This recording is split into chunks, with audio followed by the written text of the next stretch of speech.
It began with the smallest things, the kind that adults barely notice and children never forget. Emily was 6 when she first started mentioning her friend. Not a real friend, not the kind her mother hoped she'd meet at the playground or at school, but a special one she seemed to keep just for herself. She would sit for hours in her room with her back to the door, humming to the blank wall, her shoulders moving in little sways as though someone on the other side was swaying too. Her parents told themselves it was normal, a phase, the sort of thing all kids went through. Imaginary friends were harmless, maybe even healthy, outlets for creativity, coping mechanisms for loneliness. Still, there was something in the way Emily spoke about her friend that never sat quite right. She didn't give her a name like Sally or Maggie, nothing bright and playful. Instead, she called her the other lady. Not a lady, not my lady. The other one, always the other. The phrase lodged itself into her mother's thoughts, a splinter she couldn't work free. Other than what? They lived in an old 2-story house in a quiet part of town. It wasn't beautiful exactly. Its wood was weathered, its windows rattled in the wind. But it had history. Emily's parents bought it cheap from an elderly couple who had moved to Florida. And for the first few months, the creaks and sighs of the house were just part of its charm. But after Emily began talking to the wall, those sounds seemed to gather a kind of rhythm, as though they were listening too. The other lady was, according to Emily, always around, even when she wasn't being spoken to. She didn't need an introduction. She already knew everything about the house and everyone in it. Sometimes Emily would turn her head sharply, mid-play, as though she'd been whispered to. Once, her mother found her sitting cross-legged in the hallway at 2 a.m., facing the closed linen closet. Emily's eyes were half-lidded, and she didn't respond at first when her name was called. That was the first time her mother felt it, the cold. Not the draft of an old house, but a deeper, weightless cold that settled in her joints and pressed against her skin. When she picked Emily up to carry her back to bed, the little girl's arms were icy. Days passed, and Emily began drawing pictures of the other lady. At first, they were nothing more than black stick figures in long dresses. But the drawings changed, becoming more detailed. The dress grew folds and layers. The hair darkened. The eyes turned hollow, always hollow. When her mother asked why the eyes were just empty circles, Emily tilted her head and said, almost absently, because she hasn't chosen yet. Chosen what? But Emily had already wandered off to her room, humming that same tune again. The humming became part of the household, unremarkable at first. Then one afternoon, while folding laundry, her mother realized something that made her stop in mid-motion. Emily wasn't home. She was still at school. Yet the humming was coming from upstairs. Her mother forced herself to keep folding, telling herself it was just the sound of the old house shifting in the wind. But as she stood at the foot of the stairs later that evening, waiting for Emily to put away her shoes, she heard it again. Slow, deliberate, in a voice too low to be her daughter's. The other lady's rules, according to Emily, were simple. Never close the curtains at night, never turn your back to the hallway mirror, and never, ever go into the attic. Emily spoke of these rules as though they were obvious, things any sensible person should know.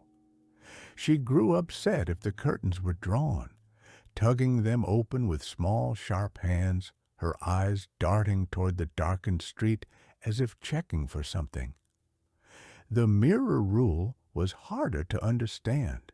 It was an old, warped piece of glass framed in brass, mounted on the wall at the end of the hall. They had considered removing it, but Emily became agitated whenever the subject was brought up, insisting it needed to stay. "She uses it," Emily said once, in the same tone she might say, "It's for brushing teeth." Practical, unquestionable. As for the attic, they didn't go up there much anyway. It was cramped, dusty, and smelled faintly of damp wood. But Emily was particularly fierce about it. If she saw either parent near the narrow pull-down ladder, she would plant herself in front of it, hands balled into fists, shaking her head silently until they walked away. By the start of winter, Emily's relationship with the other lady seemed to deepen. She stopped needing toys, spending more and more time alone in her room. Sometimes her parents would walk past and see her sitting in her desk chair, perfectly still, her head angled slightly upward, as though she were listening to someone taller than her. At night, the air in the house felt heavier. The faint smell of damp earth crept in, though there was no basement, no crawl space. They checked for leaks, mold, anything that might explain it, but found nothing. The smell came and went, but when it was there, Emily slept soundly, a faint smile tugging at the corners of her mouth. Her parents started sleeping with their door closed. They told themselves it was to keep in warmth during the colder months. But the truth was less comfortable. They didn't want to hear the things they'd begun hearing at night. A faint tapping along the hallway, a creak on the stairs. Once, something like a soft, dragging shuffle just outside their room. Whenever they asked Emily about noises in the night, she would look at them for a long time, her expression unreadable, before saying, "She's just walking around. She doesn't sleep much." The weeks slipped by, and the days grew shorter. Shadows pooled earlier in the corners of the rooms, stretching into unfamiliar shapes. Emily began speaking less, but when she did, it was often about the other lady's home. She said it was underneath, but not under the ground. It was between. Between what? She wouldn't say. One snowy evening, her mother came into Emily's room to find her crouched beneath the bed, whispering softly. The air was colder there, under the bed, a faint current brushing over her mother's ankles. When asked what she was doing, Emily answered without turning her head, "She's teaching me how to stay when it's my turn." Her mother felt the words more than she understood them. They hung in her mind for hours afterward, like a shadow that stayed even after the light was turned on. By January, Emily's eyes had changed, not their color, but their weight. She began holding people's gaze for too long, blinking less, her small hands always clasped neatly in front of her, as though waiting for instructions. And her hum had changed too, slower, drawn out, with notes that seemed to dip into places the human ear wasn't meant to go. Sometimes her mother would catch herself standing outside Emily's door, holding her breath, listening to the almost words threading through the hum. They seemed to curl into her ears and take root in places she couldn't reach. The other lady, Emily said one morning, didn't like the cold anymore. She liked the warmth better. That was why she stayed closer now. Emily's eyes flicked toward the hallway mirror as she said it, and for a moment her mother thought she saw something in the glass. Not a reflection exactly, more like the after-image of a reflection, still there even after the person had walked away. By mid-February, Emily no longer needed to tell her parents about the other lady. They could feel her. The snow began to thaw earlier than expected that year, but the cold seemed reluctant to leave the house. It clung to the walls and floors, especially in the upstairs hallway, where the old mirror hung. Emily's parents stopped using that hall unless they had to, taking the longer way around when possible. They never said why, but they both understood without discussing it. Emily seemed to notice. One evening, her mother passed her in the kitchen and felt a strange stillness radiating from her as she stirred a glass of milk. The spoon moved in slow, even circles, her small hand wrapped around the handle. She didn't look up when her mother walked by, but her eyes flicked toward the ceiling. "She's there," Emily said quietly, almost without moving her lips. "She wants to watch us eat." Her mother kept walking, not because she didn't want to hear more, but because she was afraid she might ask the wrong question. The days stretched in a strange way after that. The house seemed to have more corners than before, as if rooms were subtly changing shape when no one was looking. Shadows no longer matched their sources exactly. They lagged behind or leaned toward places they shouldn't. And the smell, that faint, damp, earthen smell, grew stronger and sharper, sometimes tinged with something metallic. Emily began spending time in places she had never cared for before. The attic ladder, the hallway mirror, the narrow space behind the couch in the living room. She would stand there, pressed close to the wall, eyes slightly closed as if listening for something deeper than sound. Her father tried once to draw her away, but when he touched her shoulder, she turned with an expression so cold and alien it stopped him in his tracks. It lasted only a second before she smiled faintly and asked if dinner was ready. By late March, her drawings had changed again. They no longer showed just the other lady, but places. Dark corridors with low ceilings, rooms with no doors, staircases that ended in black voids. The other lady was always in them, though her form was becoming less human. Her arms stretched longer, her head tilted at unnatural angles. Her dress seemed to dissolve into something like smoke or tangled hair. The attic rule had begun to feel less like a quirk and more like a law. One Saturday, her father decided to go up anyway, just to prove to himself there was nothing there.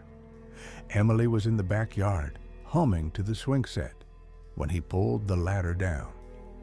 The moment the ladder unfolded, the air thickened. His vision blurred for half a second, and when it cleared, Emily was standing at the foot of the ladder. Her eyes were wide but unblinking, her lips slightly parted. There was no sound from outside anymore, no wind, no traffic, no birds, just silence. "I told you," she said in a voice that was not a whisper, but felt like one. "You can't." He stepped back without realizing it, letting the ladder creak back up into the ceiling. The silence broke instantly, as though the house had exhaled. Emily turned and walked away, her small shoulders perfectly straight. April came with rain, heavy and constant. Water streaked the windows, and the house felt darker even during the day. Emily no longer hummed as much, but when she did, the notes hung in the air too long, as if the walls themselves were holding them in place. One night, her mother woke to a faint sound, not the usual creak of wood, but something like fabric brushing along the floor. She listened in the dark, heart pounding, and realized it was coming from Emily's room. The sound stopped when she reached the doorway. Emily was asleep, her face turned toward the wall, but her hand rested on the edge of the bed as if she had been holding something that had just been taken away. The next morning, the house felt subtly rearranged. Chairs were not where they had been. A lamp in the living room faced a different direction. The hallway mirror seemed a fraction lower on the wall. Emily noticed none of it. Or perhaps she had been the one to notice first. By mid-April, the weather warmed outside, but the cold in the house deepened. Visitors commented on it, though never twice. Most didn't return after their first visit. A neighbor who dropped by to deliver a piece of misdelivered mail stepped just inside the door, paused, and left abruptly, muttering that she had forgotten something on the stove. Emily had stopped drawing altogether by then. Instead, she spent hours with her hands pressed to the wall, her face almost against the wallpaper. She would shift her head slowly, as though aligning her ear with something inside. Sometimes she smiled faintly. Other times her lips moved without sound. The rules, she said one afternoon, were changing. The curtains could be closed now. The mirror could be covered. But the attic, she stopped there, her eyes drifting toward the ceiling. "She's closer," Emily whispered, and the way her voice caught on the word made her mother's skin prickle. The nights were the worst. The sounds had changed. Less like footsteps now, more like something dragging along the walls just outside their room. Her father began locking their bedroom door, though neither of them spoke about it. They avoided the upstairs hallway entirely after dark. One night, in the middle of a storm, the power went out. The house was pitch black, except for occasional lightning flashes that warped the rooms into brief, unnatural shapes. Emily did not seem frightened. She walked from room to room without a flashlight, her small silhouette gliding between shadows, as if she could see more clearly than anyone else. At one point, her mother caught sight of her in a lightning flash. Emily was standing at the foot of the attic ladder, staring upward. Her face was tilted too far back, her neck at an angle that made her mother's stomach tighten. When the next flash came, she was gone. The rain eventually stopped, but the quiet it left behind was heavier than before. The smell had returned, stronger than ever, almost choking in certain corners of the house. Emily seemed unaffected, moving through it with a calm that no longer seemed like that of a child. She began speaking in the past tense about things that hadn't happened yet. When she was in the kitchen, she would say, or when she came down the stairs, describing events that would occur hours or days later. Her parents didn't correct her. They had learned that asking too many questions led to long silences, during which Emily would simply stare at them until they looked away. May crept in, bringing brighter mornings that seemed to make the inside of the house even darker by contrast. On one of those mornings, her mother found Emily sitting in the hallway outside her bedroom. The mirror was uncovered again, though no one had touched it. Emily was watching it intently, her small hands resting on her knees. "She wants to see you," Emily said without looking away. Her voice was almost gentle. Her mother turned before she could stop herself. In the glass, for the briefest moment, there was another figure, not behind her, not beside her, but somehow in front, as though she had stepped into someone else's reflection. The figure's face was pale and hollow, its mouth opened slightly as though mid-breath. The image was gone in the blink of an eye. Emily stood, her expression neutral, and walked away without a word. Her father suggested a vacation, somewhere far from the house. maybe for a week. Emily only smiled at the idea, a small, knowing curve of her lips, and said it wouldn't matter. The days grew longer, but the house seemed to resist them. The shadows remained deep, the corners crowded. Emily spent more time in the attic's shadow now, though she never climbed the ladder. She just stood beneath it, head tilted, listening. Then, one early summer afternoon, the change came quietly. Emily was in the kitchen, staring out the window at the overgrown backyard. Her mother was at the sink, rinsing dishes, when Emily spoke in a tone so calm it was almost conversational. "She's real now." The words dropped into the air like a stone into deep water, vanishing beneath the surface but sending ripples through everything. Her mother froze, the plate slipping from her hands into the sink with a muted thud. She turned slowly, but Emily's eyes were fixed on something beyond the glass, something her mother could not see. Emily's shoulders relaxed, as though a long wait had ended. Somewhere deep in the house, a floorboard creaked, not the sharp, dry creak of settling wood, but the heavy, deliberate sound of weight. Emily turned toward the sound, her face breaking into the faintest smile. The night after Emily said those words, the house felt different. Not colder exactly, just heavier, as if the air had thickened and every movement required more effort. The lights flickered more often, though the weather was calm. From time to time, the walls emitted a faint groan, like something stretching in the dark. Her parents didn't talk much that evening.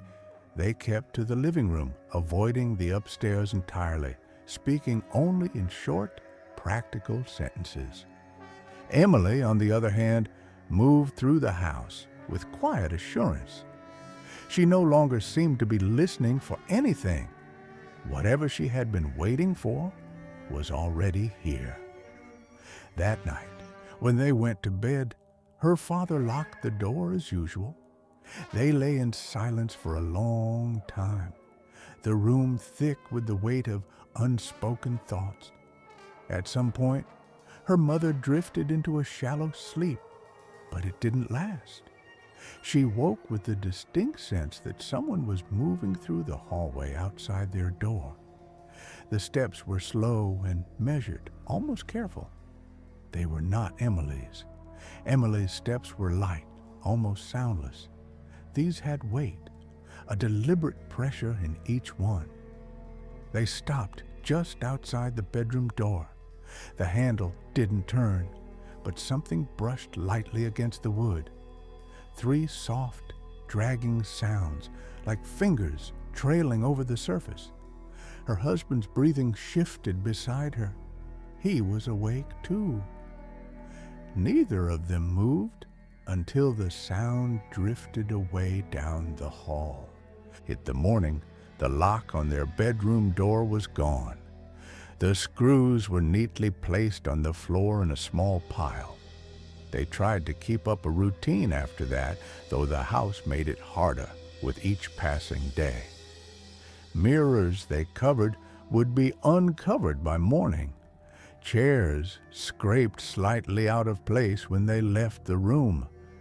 Emily no longer ate with them, preferring to sit in the hallway or at the bottom of the attic ladder, her plate untouched beside her. When they asked if she was all right, she would nod once, her eyes not quite focusing on them. She had begun to speak less often, but when she did, it was usually about the other lady, never as a warning anymore, but as though giving them information they should already know. "She's in the walls during the day," Emily said one afternoon as rain pattered softly against the windows. "She likes to stretch out at night." Her father decided to take Emily out of the house for a few days. He packed a small bag for her, planning to drive to his sister's home an hour away. But when he came downstairs, Emily was already standing by the front door, her coat buttoned. She looked at him, then at the bag, and said simply, "She'll be there too." He left the bag on the floor and didn't mention leaving again. The nights became harder to endure.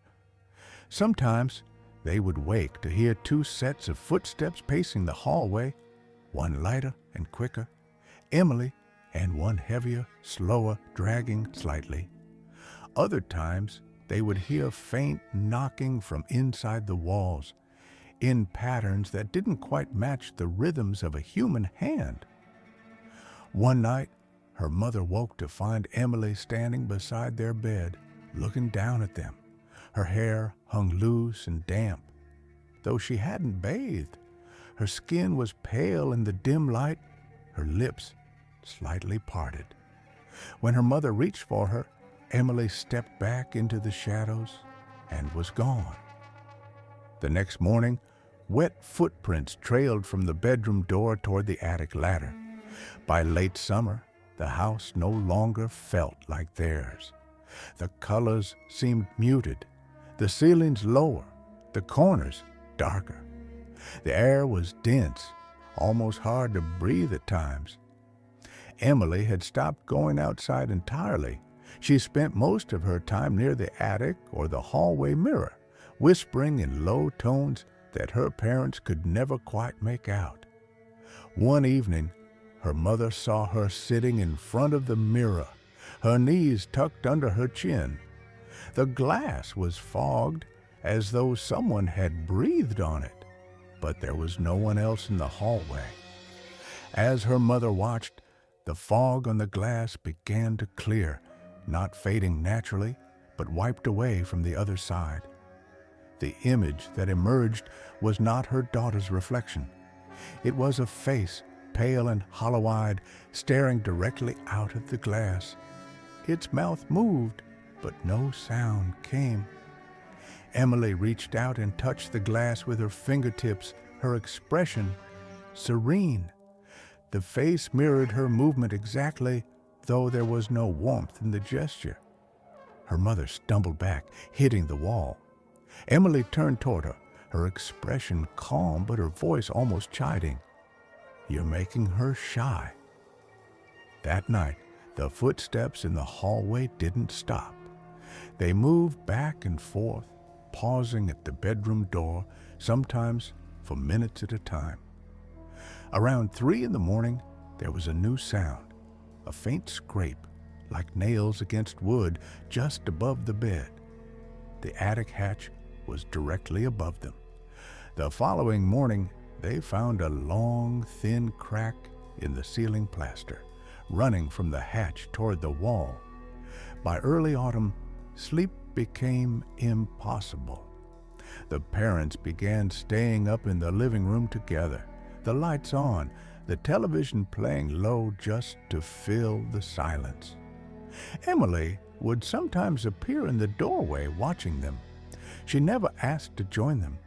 Her presence was enough to make them turn the volume up slightly, as though it might keep something at bay. But the other lady was no longer staying upstairs. One night, as they sat in the living room, a shadow moved across the hallway beyond the open door. It was tall, the head bent at an unnatural angle, the edges of the form seeming to fray like fabric.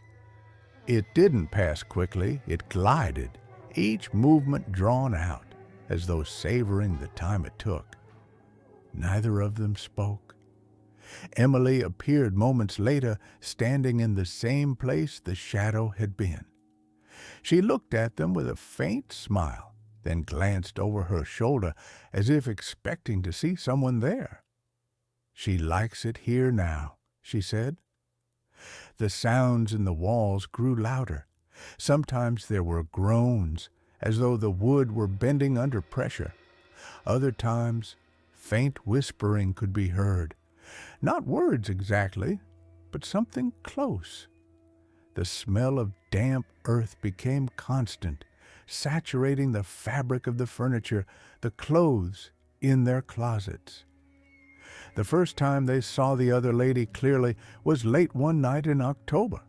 They had gone upstairs reluctantly, trying to cling to the last pieces of their old routines. As they passed the hallway mirror, something shifted in the glass. It wasn't a trick of the light. The woman in the mirror was impossibly tall, her long dress pooling around her feet like liquid shadow. Her arms hung at her sides, too long, the fingers thin and motionless. Her face was pale, her features indistinct except for the hollow eyes, dark wells that seemed to pull at the gaze, making it impossible to look away. Her head tilted slowly, and as she moved, the reflection of the hallway in the mirror changed with her. The walls behind her were not the ones in their house. They were damp stone, the space lit by a dim, cold light from nowhere. Emily stood beside the mirror, her small hand resting against the frame. She looked at her parents briefly, then back at the other lady. "She wants to show you," Emily said softly. Her mother pulled her away without speaking, but the image in the mirror lingered in her mind for days. The tilt of the head, the pull of those eyes. After that night, the other lady didn't confine herself to reflections. There were glimpses in the periphery, a tall shape in the doorway when they turned away, a pale face at the end of the hallway, just before the light flickered. Once, in the early hours, her father woke to see the shape standing at the foot of the bed, motionless, watching. When he blinked, it was gone. The last week passed in a blur of sleepless nights and quiet dread. Emily spoke almost constantly to the other lady, sometimes in a low murmur, sometimes in bursts of strange laughter that faded as quickly as they came. She began to hum again, the tune slow and heavy, each note lingering in the air like smoke. On the final night, the sound of footsteps returned, not just one set, not just two, three, the heavy, deliberate ones, the light, quick ones, and a third, faint but distinct, as though something were crawling just behind the others. They moved through the hallway, down the stairs, into the living room where the parents sat rigid, holding their breath. The air grew colder with each step. The smell of damp earth was suffocating now, filling every corner of the room. The footsteps stopped just behind them. Emily's voice came from the darkness, calm and certain. "She's ready now." The lights went out. The last thing they saw in the brief electric flash before the darkness swallowed everything was a tall figure leaning over them, its hollow eyes glistening like wet stone. The sound of footsteps was the only thing left, 3 sets moving away, then up the stairs and into the attic. And then there was nothing. The house stood quiet the next morning, its windows reflecting the pale autumn light. The attic hatch hung slightly open, swaying gently, though there was no wind. From somewhere deep inside, too faint for anyone outside to hear, came the slow, steady sound of humming.